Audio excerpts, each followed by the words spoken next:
Veillez, car vous ne savez pas quand vient le maître de la maison.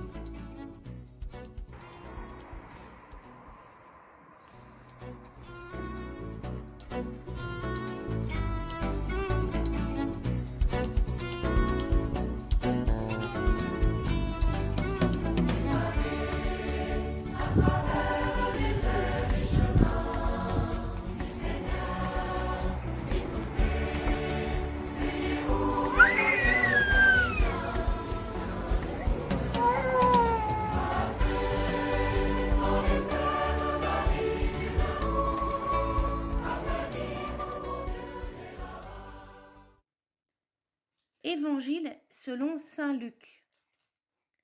L'ange du Seigneur lui apparut, debout à droite de l'autel de l'encens. À sa vue, Zacharie fut bouleversé, et la crainte le saisit. L'ange lui dit : « Sois sans crainte, Zacharie, car ta supplication a été exaucée. Ta femme, Élisabeth, mettra au monde pour toi un fils, et tu lui donneras le nom de Jean. Tu seras dans la joie et l'allégresse, et beaucoup se réjouiront de sa naissance, car il sera grand devant le Seigneur. Il ne boira pas de vin, ni de boisson forte, et il sera rempli d'Esprit Saint, dès le ventre de sa mère. Il fera revenir de nombreux fils d'Israël au Seigneur leur Dieu. Il marchera devant, en présence du Seigneur, avec l'esprit et la puissance du prophète Élie, pour faire revenir les cœurs des pères vers leurs enfants, ramener les rebelles à la sagesse des justes et préparer au Seigneur un peuple bien disposé. » Alors, Zacharie dit à l'ange : « Comment vais-je savoir que cela arrivera ? Moi, en effet, je suis un vieillard et ma femme est avancée en âge. » L'ange lui répondit : « Je suis Gabriel et je me tiens en présence de Dieu. J'ai été envoyé pour te parler et pour t'annoncer cette bonne nouvelle. Mais voici que tu seras réduit au silence et jusqu'au jour où cela se réalisera, tu ne pourras plus parler parce que tu n'as pas cru à mes paroles. Celles-ci s'accompliront à leur temps. »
Je suis l'archange Gabriel.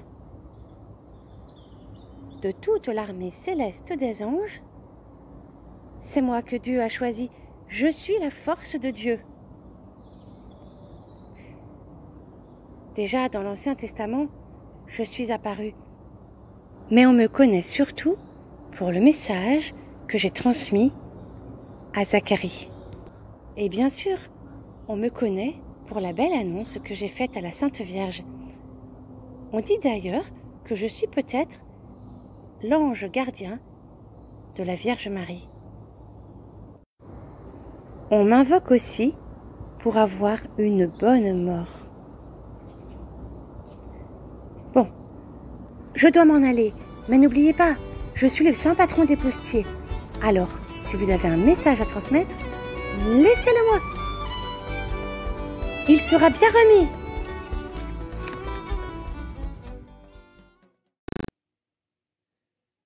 Des anges, vous en avez déjà vu?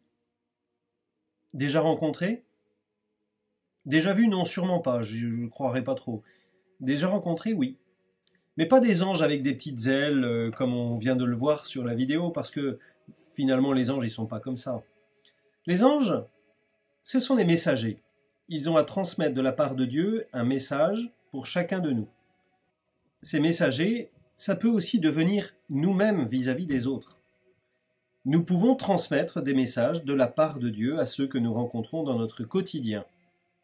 Des petits messages tout simples, mais qui sont des messages très importants par lesquels Dieu nous dit « J'espère en toi, je compte sur toi, je te confie tel talent, telle responsabilité pour les autres. » Des messages de consolation, de réconfort vis-à-vis de ceux qui peuvent être dans la tristesse.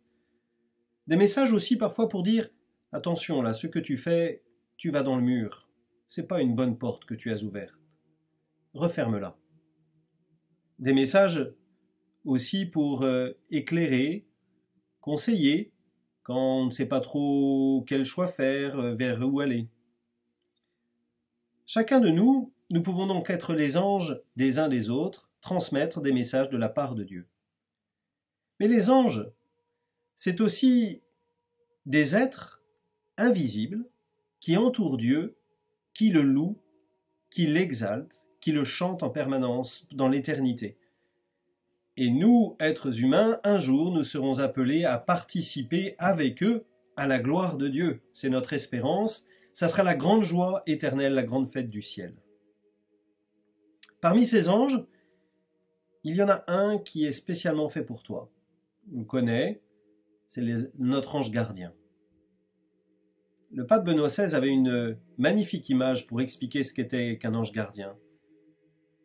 C'est la pensée particulière et unique que Dieu a pour toi, a pour moi. Ça veut dire quoi finalement? Le fait que j'ai un ange gardien, ça veut dire que moi, toi, tu as une place unique, particulière dans le cœur de Dieu.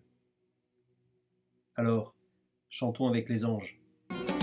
Voici le Seigneur vient à nous et sa grâce. Dans nos vies, le moment de l'épreuve arrive le plus souvent d'une manière inattendue. C'est un accroc de santé, une crise de couple, un échec professionnel, tant d'autres choses encore. Endormis dans la facilité, anesthésiés parfois par la routine, ou hypnotisés par l'aveuglement sur nous-mêmes, comment peut-on alors tenir le choc? Veiller. Comme nous sommes invités à le vivre durant cet avant, veiller signifie reconnaître ses erreurs, ses limites, ses faiblesses. L'évolution de nos sociétés s'accélère en début de siècle. Le progrès technique n'a pas résolu tous les problèmes, il en a même posé d'autres, notamment au niveau de la survie de la planète et du partage des richesses. Les progrès accomplis par la science et la technique en génétique sont prometteurs. Mais sans régulation éthique, ils comportent également des risques pour le devenir humain. L'humanité est à l'heure de choix capitaux pour son devenir. Ne nous laissons pas endormir par le chant des sirènes des pouvoirs politiques et médiatiques. Soyons éveillés et veilleurs. Mettons notre confiance dans le Seigneur. C'est lui qui nous fera tenir solidement. Voici le Seigneur vient à nous et sa grâce. Et si vous voulez un esprit Laudato aussi, je vais vous proposer cette année un calendrier de l'Avent Récup. Avec chaque jour une petite intention, une prière, un quiz, une bonne résolution.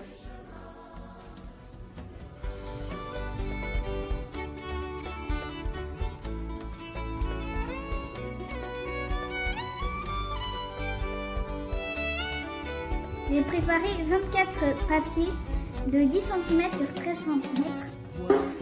Je les colle sur mon rouleau